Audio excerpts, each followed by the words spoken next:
T1 gear randomly. I can't stress enough, again, what this organization means to South Korean esports.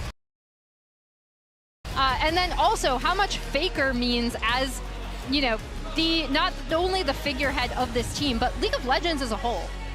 And I think for this roster in general as well, I mean, trying to get that win would mean so much. This is potentially the last time that we get to see this roster together. We've already seen T1 members talk about that.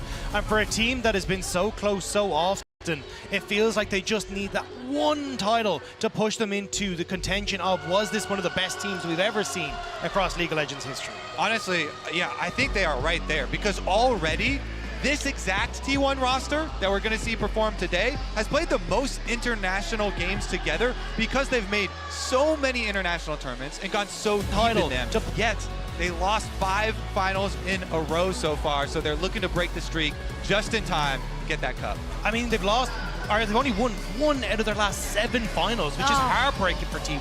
It is. It's just so crazy to see, and it is because you want to call them that great team, one of the best teams we've seen in the last 2 years, but it's a hurdle, and I think that is the million-dollar question today. Will they be able to overcome it? From the way they have risen up in this World Championship, you are inclined to say yes, but crazier things have happened in a World Finals, Dagda. Yeah, I mean, we saw it last year with DRX, right? And you even hear T1 talking about how they felt like they were overconfident and underprepared for what DRX was going to bring to the table. But you can see across the board there how many of these finals have just been absolute heartbreaks for them. And it's been T1 looking on from the shadows, hoping that maybe just finally they can get that win.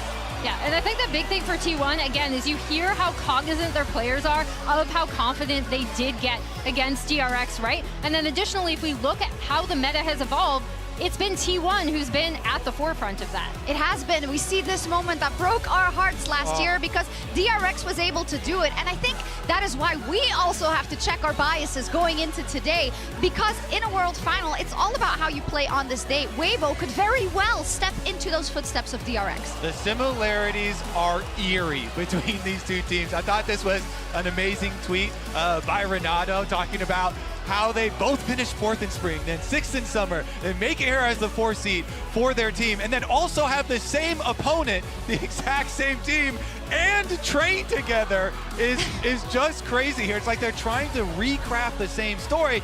These writers are getting lazy. Like someone had their birthday, they had a cake, they're channeling it. And also, look, a lot of people are talking about T1, the meta starting to shift into their favor, but you look at when the Shy won his World Championship, it was the Aatrox, it was the carry top laners that he could perform on, and we're getting to see that shift into it again today. Crisp as well, looking to move in towards, hey, I don't want to be the big engage tool, but I'll make insane plays on things that can play from afar, like the Thresh. We got Renata now. It's things that can actually keep your AD carry safe, and I think this is where we also have to say, look, this is a moment where Weibo, it also, in the same vein, is moving across to favoring them in the same way it's favoring T1. Yes, I mean, we are here in Korea, so we're looking through that lens, but we heard it from Teddy as well. The hope of the LPL is on Weibo's shoulders. We'll see how it turns out, and I would also like to see who our fans think are going to win today in Hoist the Summoners Cup in our MasterCard fan predictions. You can, of course, well, not anymore. This was your last chance, so thank you all for participating at MasterCard GG on X throughout the tournament. We're doing ours? Ooh. Wait, T1 85.7%. At I least thought it's that not would be higher. I thought it would be higher too. Honestly, yeah. It's the most popular team in the world. I love underdogs, though. Yeah, me too, but of course, T1 reigning supreme on X. I also want to thank everyone for tuning in from around the globe. We're going to take a look in just a second at all the fans at the YouTube gaming viewing parties. One of them is right here in Seoul. There's also one in Hanoi and Ho Chi Minh City, and it's just cool to see everyone turning up for what is such a historical moment for League of Legends. I mean, this is absolutely insane. You can see the amount of people that have turned out here today. If you can't, obviously you can't see the stadium at the moment, but this is packed. And I think it speaks volumes to not only the fact that Weibo is incredibly popular in LPL, but also how popular T1 is here in the LCK. Everyone and their mother is trying to get a ticket to this event, and it is insane. Yes. Predictions then. I know it's the biggest one. Where are you gonna It's start? the last one. Where am I going? Well, I've seen hers already. All right. So Emily, you can go first. All right, and should I like hide? Because I've been trying to draw this out. You want more you don't time? Know what Yeah. the, Yeah, you can get you more don't, time. You don't You know. got You don't know what the score prediction is, though. No. Okay. All right. So, we are in Korea. Yes. I have watched this T1 team come so close to taking it for 2 years now. I saw the first iteration of this roster at 2021, where they made it further than people expected at that Worlds. Zeus comes in 2022. Are they the best team? Worlds seem to be theirs. They lost to the DRX like miracle story. I know Caster Jun said this earlier, but he was saying the narrative of this story he thinks is somehow even better than Def's narrative, with Faker coming back from injury, leading this team. I'm going T1 3-0. T1 3-0. I love it that it's a firm vote of confidence from Emily for T1. Who wants to go next? I mean, I'm happy to go next. I think that it only takes one day to write history, and the opportunity is here today for both these squads. But I'm going to go 3-2 Weibo Gaming. I think when I look at Weibo, the talent and the possibilities that are on this squad is absolutely insane. The fact that you have the meta starting to shift up towards the Shy, where he has an opportunity to play his best. Crisp also having a renaissance now that we've had that meta shift in towards these ranged supports is working well for him. And look, I know that Xiaohu has had his struggles, but whenever the LPL has been up against the LCK and they've needed a team to do it, it has been Xiaohu at the forefront leading that squad to victory. He has always beaten the LCK to get his titles. He has never lost an international finals against the LCK, and this today is when he finally gets his world title. He's convincing me. I'm getting so hyped up, but you know why he never lost an international finals versus LCK? It's because Faker eliminated him already from the tournament. He beat MSI. He won MSI against him. Honestly, Kobe's just going to ignore that. I love underdogs. I predicted a lot of underdogs You did. this tournament, and they have all paid me back. They have all won. But I just think after last year especially, and how much work T1 have put into overcoming this finals curse and working on their mental game, working on the extra pressures that come along with playing in a finals, I think that this is their time. They're going to complete the story with this roster and finally get that championship. I'm happy that even though you predict the T1 win, you at least give us 4 games. Yeah. We have a very good desk in terms of the predictions for today. How can you not? We are a little bit away from the opening ceremony. We've got a little bit more time, and I'm actually glad because we had to race through a lot because of just how big this matchup is. So you can choose where we go next. What? I mean, for me, it's draft, right? Because we're going to Yeah. be moving Yeah. in towards this eventually. But I think this is where it's going to become incredibly interesting. Because I think when you look towards Red Side, there's a couple of big bands that you have to try and go towards. The Callista is a massive one. The Nico is a massive one. That Rumble is also the third one. So it feels like your Red Side is fairly locked in, at least for game 1 for T1. But the big curiosity for me is what happens with Weibo coming into this. Because I feel like if you end up banning something like the Orianne on blue side, which we don't get to see a huge amount of the time, you open up the opportunity for Xiaohu to take the Azir, and then you threaten what has been Faker's champion pool. He's only played 3 picks so far. Now, we know Faker has literally got a million and one different things, right? But I think it is trying to put that pressure onto them and seeing if you can get that comfort for Xiaohu is going to be massive. Yeah, you make the caveat, and you have to, but we know the context of Faker and his injury, unfortunately, was taking out, had to come back in, and maybe the champion pool isn't as wide as it once was. Of course, an Akali is something that he's had on his solo queue account as well, but it's all about what will be the best here, and will it even be the mission to attack that mid lane, you think, Kobe, in the draft? I think that Faker is one of the best with dealing with pressure in mid lane, you know, if they do decide to attack it. And he has been playing, I feel like, better than he has in years after coming back from the injury. Honestly, the rehab that he did during the injury and taking some time away from League of Legends might have actually been a godsend for this team because it has put them on the warpath here to the finals. And I love that we got those voice comms from the game that you also broke down, because maybe people think it's all about that split second, and it is, but it is also about everything else. It is about calling that play 3 minutes before it happens, maybe. I'm overreacting just a little bit. All the team being on the same page and everything that has to be perfect on a day like this. And that's why It actually frustrates me when I hear people saying, oh, well, the reason T1 are doing good is because the meta shifted in their favor.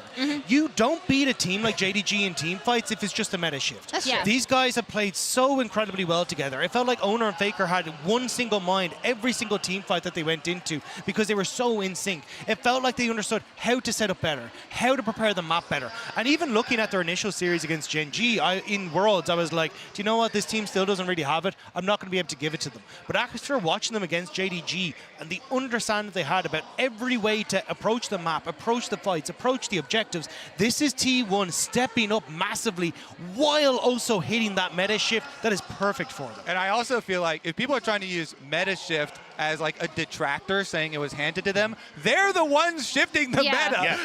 They're the ones getting out there with Keria and Guma and playing all this stuff. And with Zeus, so many DPS top laners here. So I feel like they have done the work to move it into their own favor. They're the ones creating their own meta. Yeah, and if you look at both of these teams, I think it's the thoughtfulness from T1 that actually, like obviously I'm going T1 3-0 as a vote of confidence in terms of which of these teams I think is going to look better on the day. But in terms of the way they see the game, the fact that they took the meta themselves and changed it, and I think we've seen inklings of that from Weibo iterating on it. But in Weibo's games, and again, this is why it would be so cool if what you want to happen happens, right? Yeah. Because that is an amazing story in and of itself. Like this team, this Weibo team coming together, finally all finding it on the same day. Because the thing I think I've been the most critical of Weibo about for the individual players is that it seems like all 5 individuals have not had a brilliant day together, right? Like one of them is great, and then another one looks like they have the flu. And and if they can all do it together as 5, then that changes completely what this series is going to look like. And I mean, Xiaohu said that he would burn himself for these finals. He has been one of the players that has been getting the most flame. Yeah. How crazy would it be for Weibo to actually come out with a huge upset here over T1 with him playing exceptionally, with Crisp, who's been memed on for Hook Champions, to then start countering some of these range ones and pick and blitz and go for kill lanes. Like, that would be the craziest type of scenario. This is the team to pull out something like that. And that's the thing, like Xiaohu was the guy who got them here. This was the guy who stepped up massively for them in summer. When it wasn't even like, I don't even feel like it's a day, it's individual games where people can just completely go back and forth. But Xiaohu has been the rock for this team, and I feel like that title has kind of shifted to Weiwei in a certain extent at this stage, where he's now become the stalwart player to be, hey, I will make sure that I'm getting bot lane into a position where they can carry, where I can set up then for the Shy and top side as well. And I think this is where the moment has to come back to, can Xiaohu do it? This is the guy that time and time again has stepped up for the LPL. He has been the person that's able to get the MSI titles, and it feels like nearly the pressure of trying to get that first Worlds has kind of gotten to him, but now he's surpassed where he was before. Highest ever win was that semi-finals before. This is now where if you can just have that one day to perform, bring back that magic from summer, that's where we could see Weibo really go up against T1 here today. Yeah, we know how brutal the fans have been to him specifically. We've seen snippets of it, and just Teddy. the pressure. Teddy just now. The pressure all of these players are under, and maybe Keria as well, right? We talk so much about how he's been at the forefront of this meta, how you can't ban him out, and he might have the R5 actually from game 1 because Weibo selected to go on the blue side, and the emotional investment of how heartbreaking, how gut-wrenching it was for him to lose last year. That is, it's 100%. Like, he has been so incredible for T1, but I think what's been even more impressive is, like, against JDG, everyone expected them to go, oh, we'll go War 5 support. He just picked his first one on, like, War 3 and was like, I don't care, I'm just going to smash you. And he looked absolutely insane. The Bard has been instrumental. The double AD carry bot lane has been absolutely nuts. And the fact that he's been able to completely reshape what it is considered to be a top support in this meta at Worlds is absurd when you look at how good he is. And to piggyback on something you said earlier, it's not just the bot lane 2v2s, right? Like, obviously, we've talked about the support picks, we've talked about how Keria and Kumichi have been able to kind of affect the meta at this tournament, but it's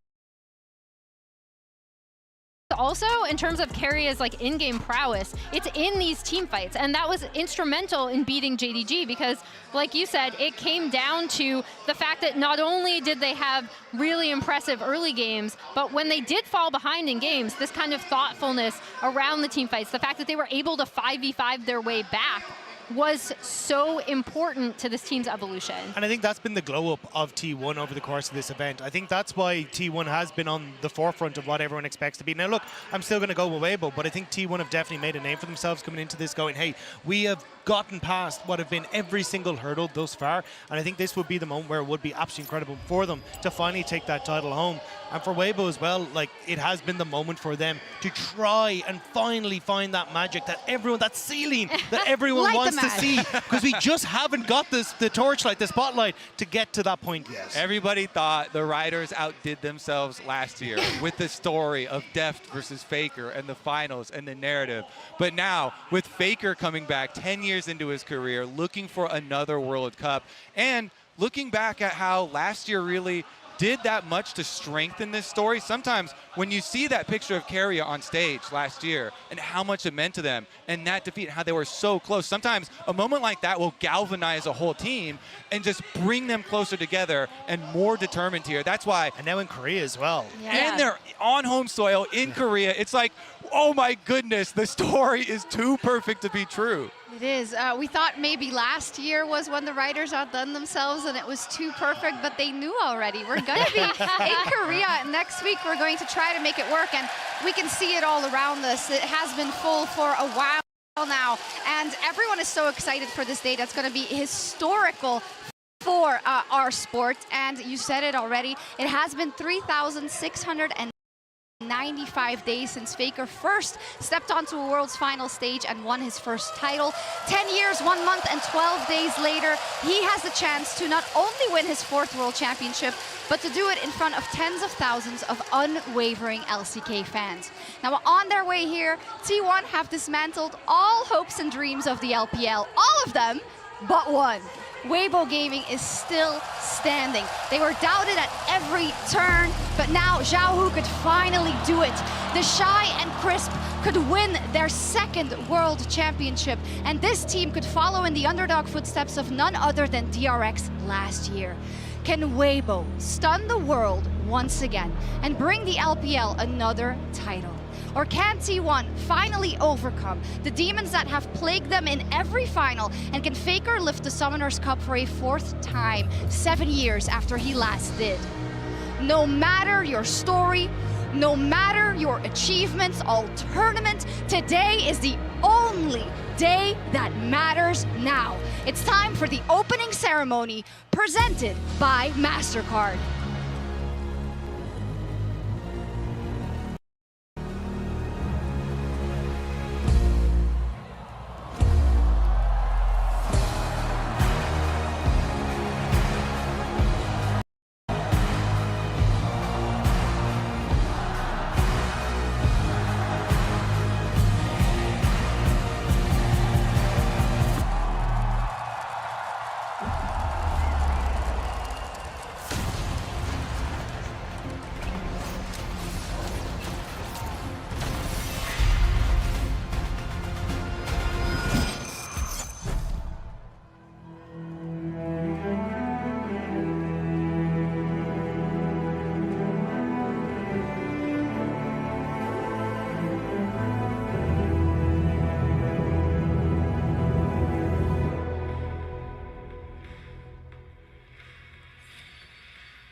sides to a story, but they never tell my side. Never been the kind of guy to stay inside the guidelines. I know I'm the bad guy, I don't gotta ask why. If you try to step to me, it'll be the last time.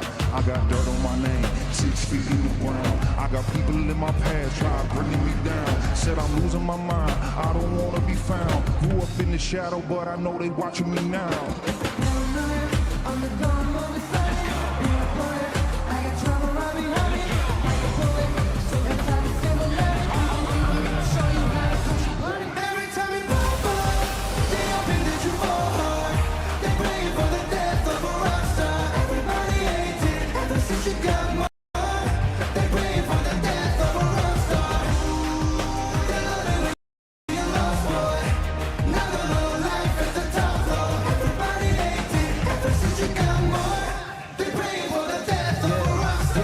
Talk about me, I forget to listen.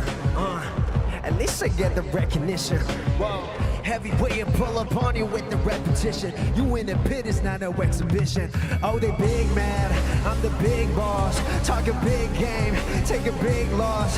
Going up, I was a problem that they didn't solve. I'm the piece that wouldn't fit inside the jigsaw. I got a lot of punchlines and a quick jab. I run it straight through, I don't got a zigzag. I got a heavy heart, it's hard to lift that. From the cradle to the grave, never change, make it dig that. Wanna kiss me long goodnight with a rose, hoping that the Eiffel falls. Of course, you don't understand the life we chose. Need my silence, my privacy, so I can hear. And even rock stars got feelings that they feel. In reality, this just repeats like a drill. Always,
Welcome to the world, no heroes and villains.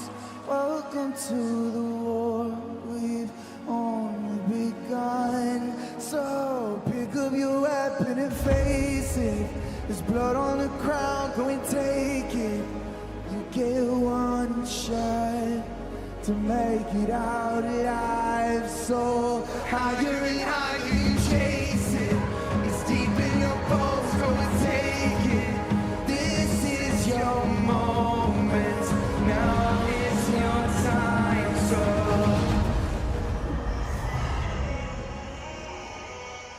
prove yourself and rise, rise, rise, rise. They will remember you. Rise, push to heaven. Rise, rise.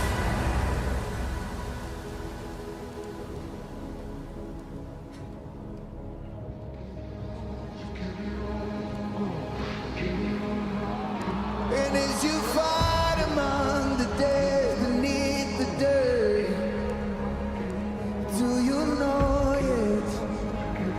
Do you want it?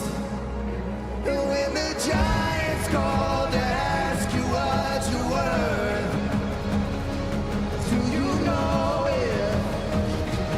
Win or die on earth.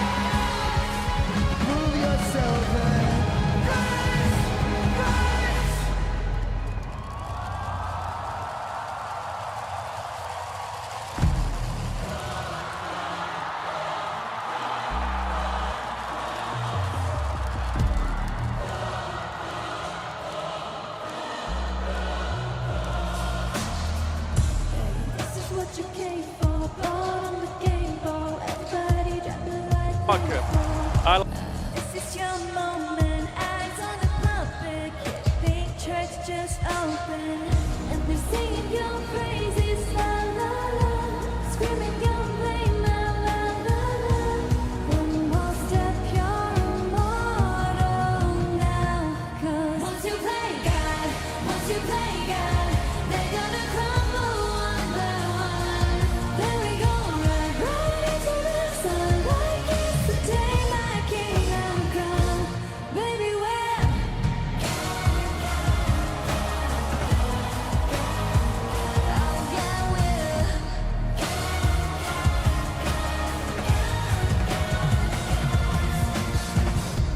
welcome to the big show. Next on the ladder, here's your name in the rafters. Breathe, moment of silence. That girl walk up and choose violence. And they're singing my praises, la la la. Screaming my name out, la la la. This is why we're immortal now. 'Cause once you play God,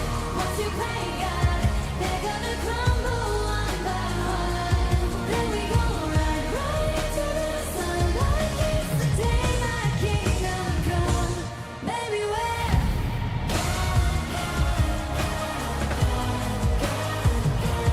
yeah, we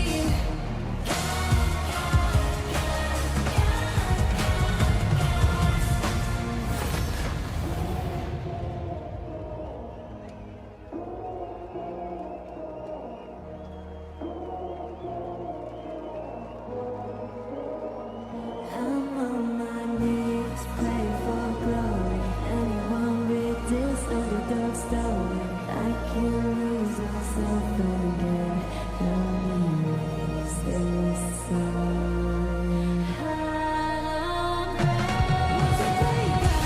Once you play God, they're gonna crumble one by one. Then we go right into the sun, like it's the day my kingdom come. Once you play God, they're gonna crumble one by one.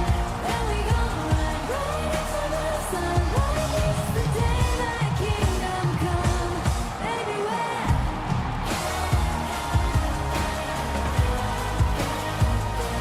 yeah, we're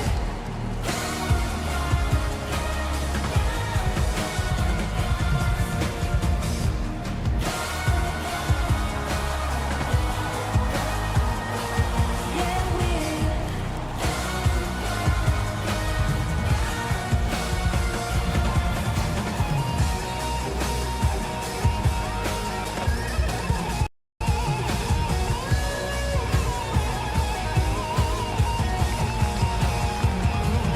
once you play.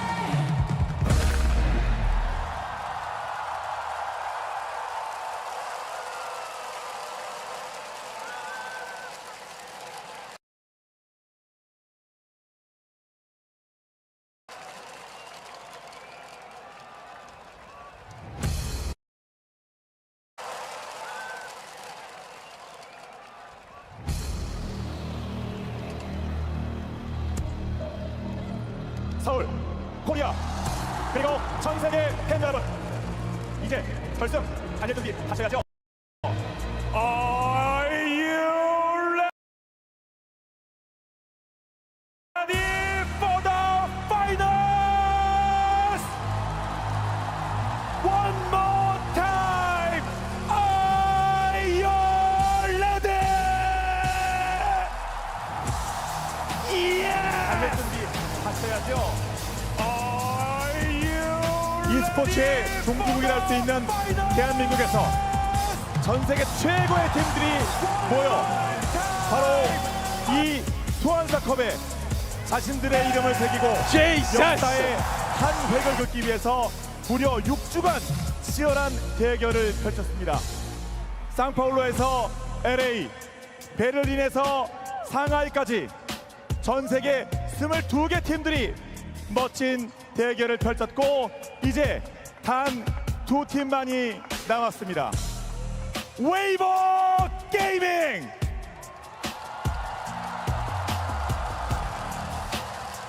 그리고 팀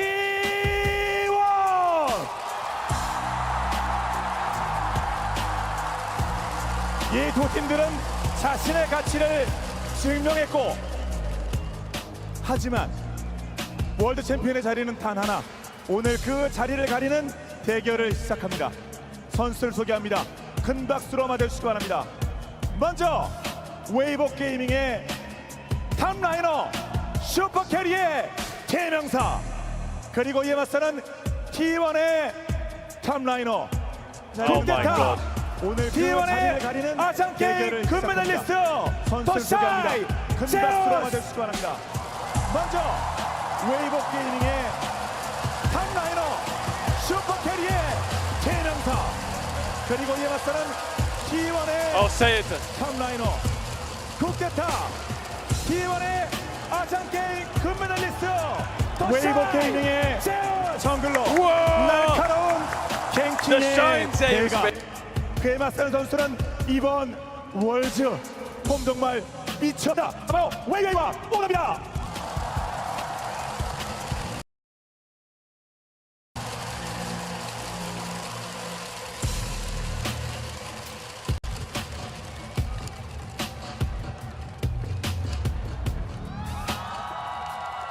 웨이브 게이밍의 바텀 라이너, 압도적 화력을 뽐내는 그저 빛. 이에 맞서는 선수는 월즈가 체질 전어보다 더 가을이 제철인 T1의 하드캐리, 바로 라이트와 구마유시.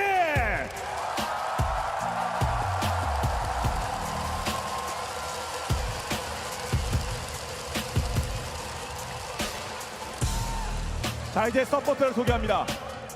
월드 챔피언의 기억을 되살리자 2019 월드 우승 서포터, 그리고 이에 맞서는 선수는 정말 소환사컵이 간절합니다. 갓지 그 자체가 되고 싶은 역전괴, 바로 크리스피와 캐리합니다.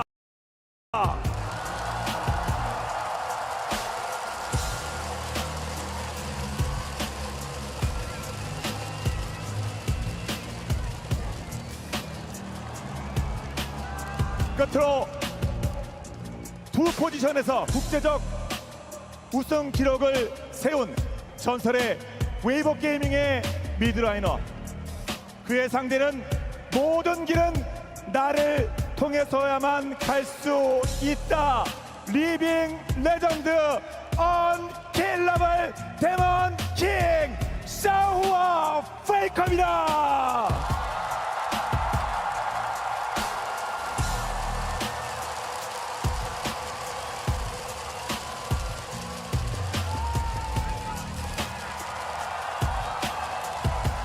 자, 이제 이 10명의 선수들은 최후의 결전만을 남겨두고 있습니다. 그리고 소환사 컵까지는 이제 단 한 걸음만 남았을 뿐입니다. Let the finals begin. 2019 LOL 월드 챔피언십 웨이브 게이밍 대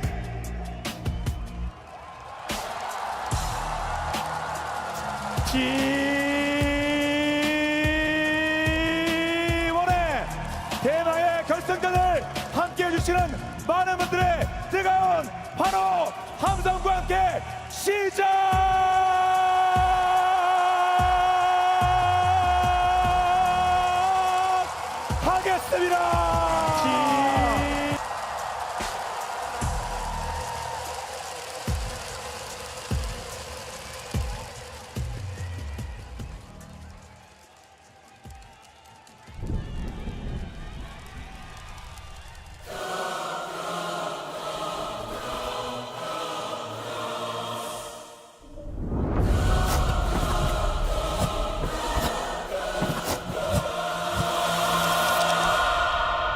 어느덧 가을의 끝이 다가왔습니다.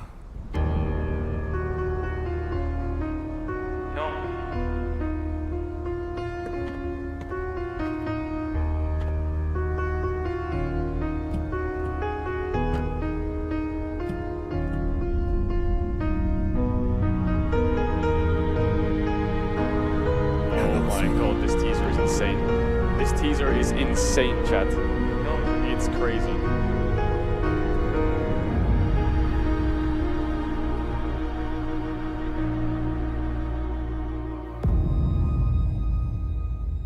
이무기. 용이 되기 위해 1000년 동안 기다려온 뱀과 용 사이의 동물을 이무기라 부릅니다. 오랜 수련 후 여의주를 얻어야만 비로소 승천한다고 하죠. 어떻게 보면 선수들의 여정을 말하는 것 같습니다.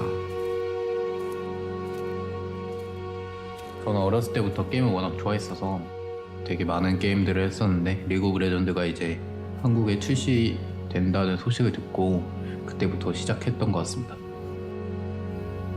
어렸을 때 사촌 형이 리그 오브 레전드를 해서 같이 해봤던 것 같아요. 선수로 처음 데뷔를 하게 되었을 때 되게 설렜고 기다려왔던 기회가 와가지고 살면서 좀 가장 기뻤던 순간이었던 것 같습니다. 중국의 스카우트 J가 들어왔어요. 라이즈에 갔는데 루키 선수가 있었어요. 근데 제가 좋아하는 선수였어요. 근데 같은 팀을 할 수 있는 기회가 있어서 한번 해보자, 재밌겠다라는 생각으로 한 것 같습니다.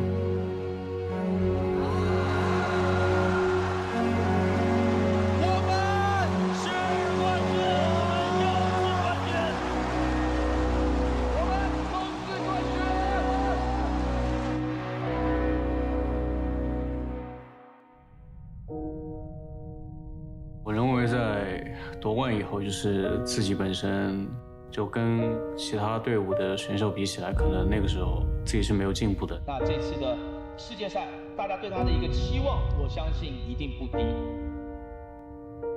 작년 월드 경기가 끝났을 때 헤이셋을 벗은 순간부터는 뭔가 온몸이 통제가 안 되더라고요. 이제 이런 좋은 기회도 놓친 내가 다음에 이런 기회를 또 잡고 우승을 할 수 있을까라는 생각이 많이 들었던 것 같아서 그게 많이 분하고 힘들었던 것 같습니다.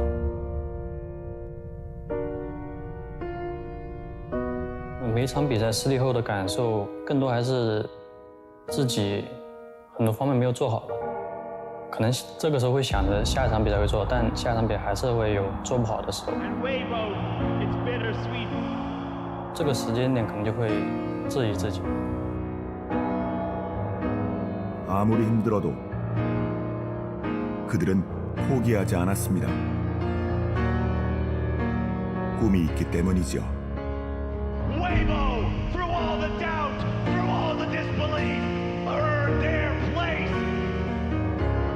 10년의 기간, 처음 롤을 시작했을 땐 미래에 대해 생각하기엔 너무 어렸던 것 같습니다. 그들의 오랜 노력에 끝자락이 보입니다. T1 대 웨이보. 凛冬将至，是时候捧起全球总决赛奖杯了。 첫 번째 우승은 승리가 어떤 의미인지 제대로 이해할 만큼 성숙하지 못했던 것 같습니다. 두 번째 우승은 단 하나도 놓치지 않고 즐기겠습니다.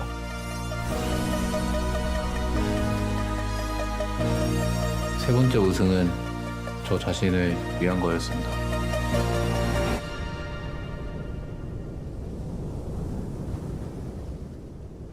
네 번째 우승은 우리 팀을 위한 것입니다.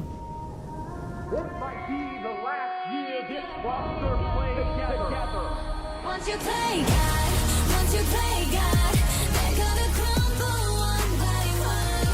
Here we go, right, right. 네 번째 우승은 우리 팀을 위한 것입니다. Get it, Faker. Get it, Deshae. Let's see it. Oh! Oh! Holy shit!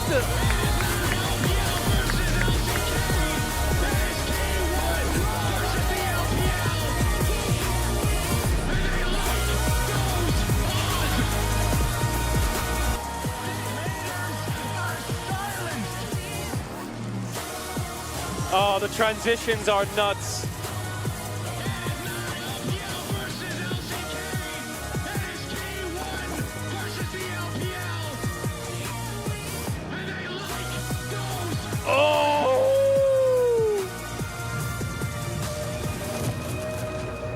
단 한 팀만이 영광을 차지할 수 있습니다.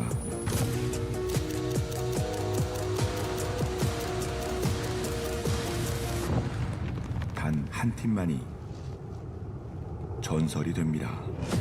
Oh my god, that was crazy. That was crazy. Caster Jones for the incredible introduction, as well as MasterCard and everyone behind. What an extraordinary opening ceremony. And I am joined by the glorious Azael and Chronicler to bring you this final, and we are already into Champions Select. Gentlemen, you're not even able to say hello. Let's go through these bands. Hello, let's get into it. I've got chills all over my entire body after that opening. I know. Just incredible stuff. But this is going to be so exciting. Game 1, Weibo have selected blue side. We have to see what they can get done with it. T1 absolutely a terror on red side throughout this event. And one of the big questions coming in was, what is Weibo's plan going to be in game number 1? Seeing that they are the underdogs, we have our answer.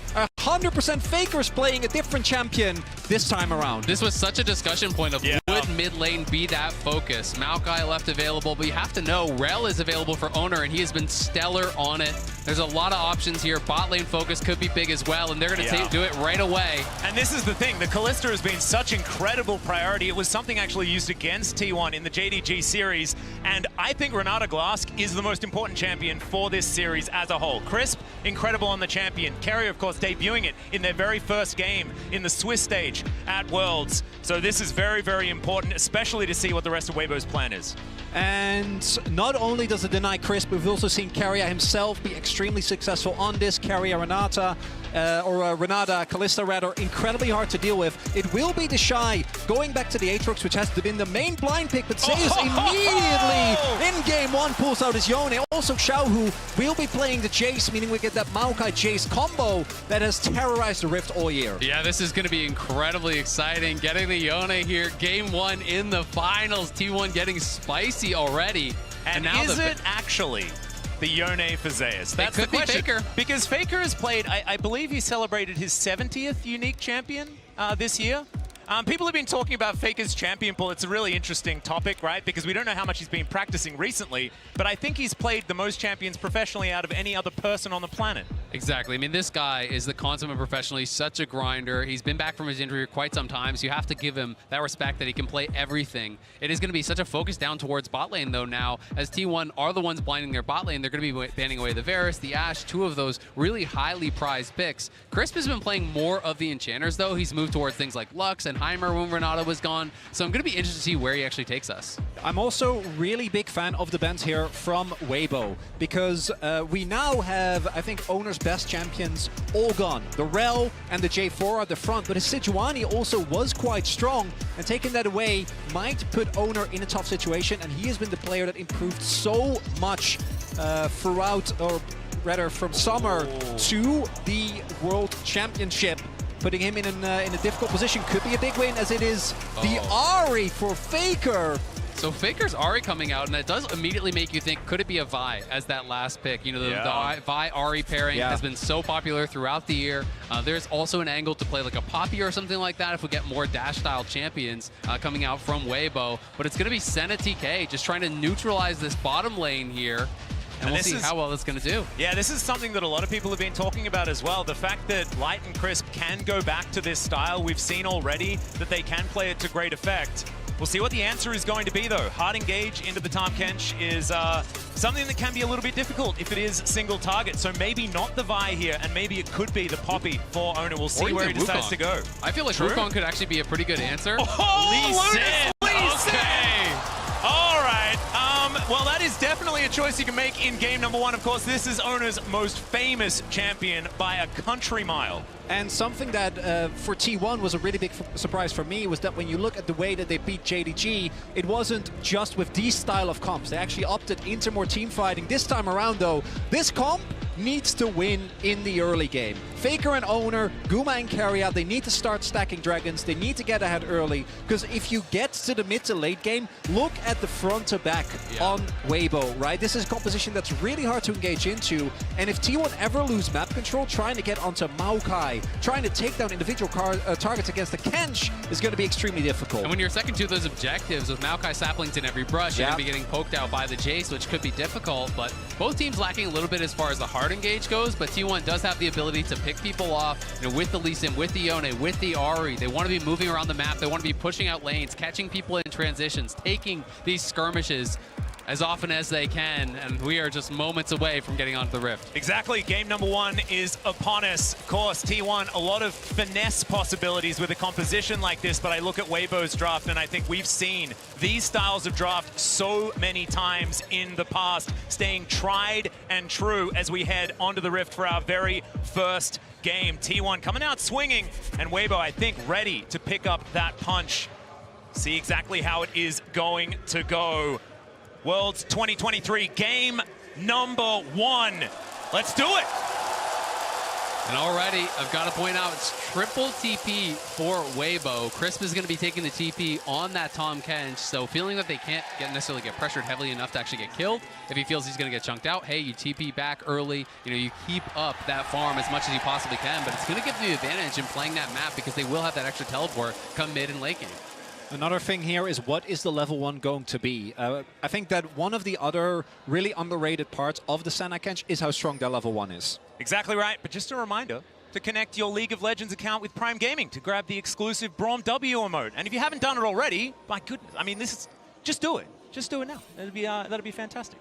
It's a really good emote. Yeah. And you saw there as well, no opportunity, unfortunately, for Weibo to use it, at least for now, although Late Invade might come through. But I do think that the level 1 of Weibo is so strong, and they're clearly expecting this. So T1, I think, very smart not to opt into this and take the risk in game 1 of the finals. And they were pretty good at utilizing Tahm Kench in that level 1 play, if we remember back to it as well. So certainly no shenanigans this time around. And I think in a game number 1, that is a good idea. Faker on his 4th unique champion here for Worlds in game number 1 of the final. But of course, Ahri is one that he's been famous for many years. And I think there's going to be so many eyes on the mid lane because Xiaohu has not been performing to the level that people were hoping for from him. You know, he hasn't been having that incredible tournament, but now here in his first ever World Finals, he's got to step up if it's going to be Weibo win. Exactly. Well, Piercing Darkness coming through there from Light. Not too much, just a little bit of a tussle, a little bit of checking each other on the bottom side of the map. As Faker now trying to push forward, Xiaohu just having an okay time here as the Jace into the Ahri. And we'll see if we're going to see, and rather where we're going to see the early jungle attention. Because I think for T1, obviously, self-explanatory, Dragons and Heralds are incredibly important to pick up early. But there is an opportunity to try and go for these aggressive plays. I think Weiwei in particular has been really good about consistently finding bot line angles. Although he is currently pathing towards bot. We'll see how T1 can cover for Zeus, because he is already shoving in. And if you can get an early kill on the Yone, it can really send him behind. Well, an Oner's going to use this to invade, right? He's going to win this duel against Weiwei, so he's just going to try to get right in his face, push him out. He knows he has that pushing top lane, and we'll see how this fight does go. Yeah, nice little sidestep there to avoid the Sonic Wave. Weiwei just making sure that he can keep that health bar high. Has actually popped a potion there as well. It's the sapling in the brush. Oner's just looking to try and wreak havoc. But look at Zeus. Zeus is already moving down. That's why he starts the camp now, because Zeus got the push in. He's going to come down, so Weiwei's going to have to back off. He could look for the 50-50, but he risks putting himself in danger. So it should be Oner grabbing the Wolf, and they can continue this pressure on. You can look towards mid now, as Xiaohu's in trouble. Yeah, Oner immediately moves over. There's the flash. Q's going to land from Oner, but he decides to not go in under the inner turret, and Xiaohu looks to try and fire back. This is just great stuff early on here from T1. Oner, 3 camps top, moves into the enemy jungle to cover Zeus on the push, then uses Zeus' pressure to move down, steal the Wolves, rotates over towards mid where Faker has that, now into a bot side scuttle. This is really clean, really well pre-planned play here from T1. And I'm going to be looking towards how are the junglers able to punish the lack of flashes. W as Faker gets the charm. He stomps it to the skies, but I don't think it's going to be enough because his flash is already down. And first blood goes to Xiaohu. And I haven't even finish my sentence, or Weiwei does that exact thing, punishes Faker for being that far up in the lane, and all they gave up for it was a wolf camp. And we said Xiaohu had to have a good series, had to have a good game, and what better start than a first blood on the Spring King from the LPL in his first World Finals. And you mentioned it already, Chronicler. Xiaohu is a guy that's had a lot of attention from a lot of fans and already starting to silence some of those doubts. But it is very, very early days in this one as we check out the replay. Really good pathing here from Weiwei. Yeah, this is just great from Weiwei. Just wraps around, did skip that topside scuttle, and I think Faker potentially thought he was actually over on it. Just comes right down, pass immediately there, is not going to be able to get out as Faker committed the flash for that trade earlier on Xiaohu. And if you think back to the spring final, or summer finals rather, that T1 wasn't able to win, it was in large part because Gen.G identified if you get Faker off of some of his comfort champions and you put him down early by a lot of repeated jungle attention, it can be a viable way to get an early to mid-game lead against T1.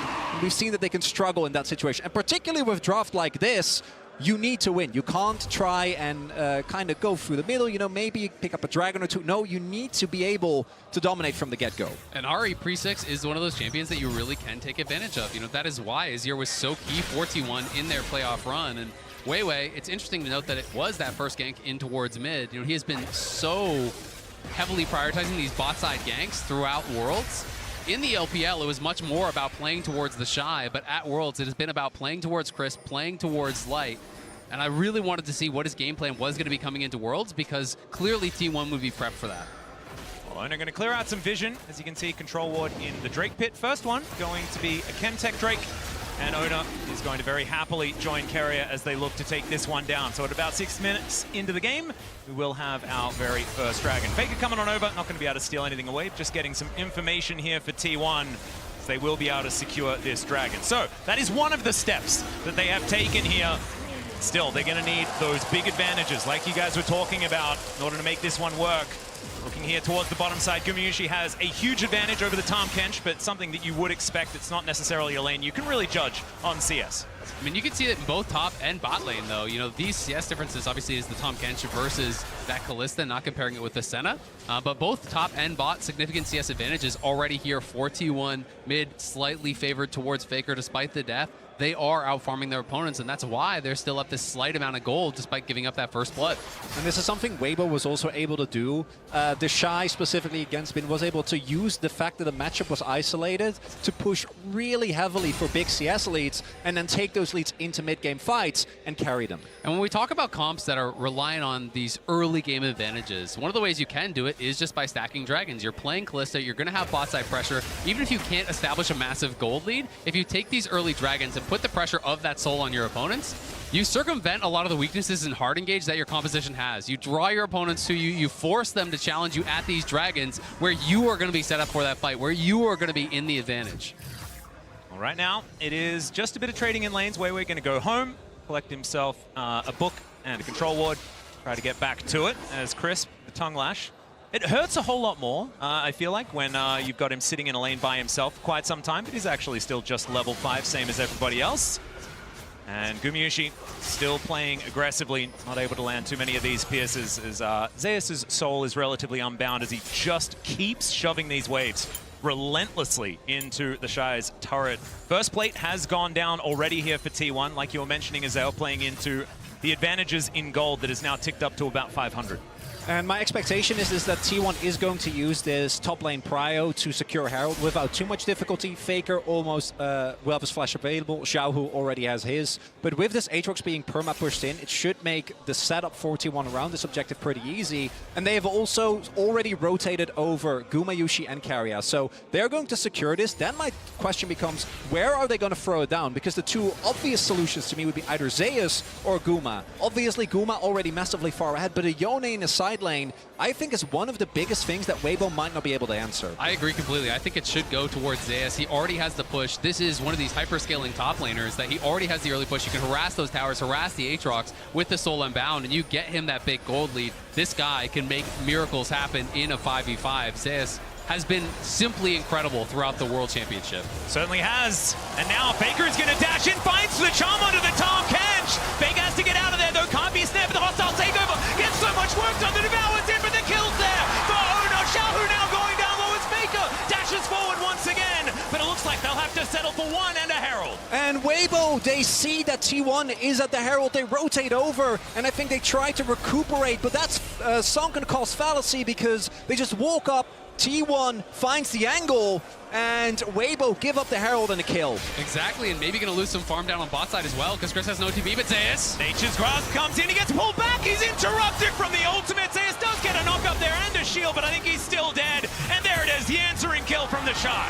Weibo able to punch back on the top side. You can see Owner hanging around that bottom side, potentially threatening, as Guma and Keria are going to push it in. Already have taken a plate themselves down there, but great kill back on the top side. Does help to equalize the goal. Oh, he got pulled back. Yeah, Gold now actually Shy, get the kill, get the kill, get the Shy. Well. Give it to the Shy. Yes. Okay, we were pacing it up. Is going to lose out on this wave, unlike Faker when he was ganked earlier, could just TP back to the lane. Not going to be the case here. And that's the second time that Weibo, the initial play might not work, but Weiwei pulls it back. Exactly, and Zeus just couldn't use that ultimate quite fast enough, you know, so Weiwei was able to get ahead of him, blocks the ulti, and then from that point, Zeus says, you know what, I'm dead either way, so I'm going to hold on to the flash, but that is an unfortunate death for him, as he had so much pressure on top side, so much tempo, and a lot of that is going to be lost now, but not lost in the mid lane, where Faker has continued to push in, continued this relentless aggression here, despite being that first death. Yep. Even though he did fall down first up, Faker is pretty good at bouncing back from initial deaths. The global taunt that he's had for the last 10 years seems to be the thing. The most ganked man of all time. I think it's probably true, but also he's played like the most games out of anyone else that still plays currently. So it's a weird stat to go towards. Bottom side of the map, we do see a reset coming through here for Gumayusi and Keria. Not quite towards the first item yet for the Kalista, which would be pretty important for the next fight coming up.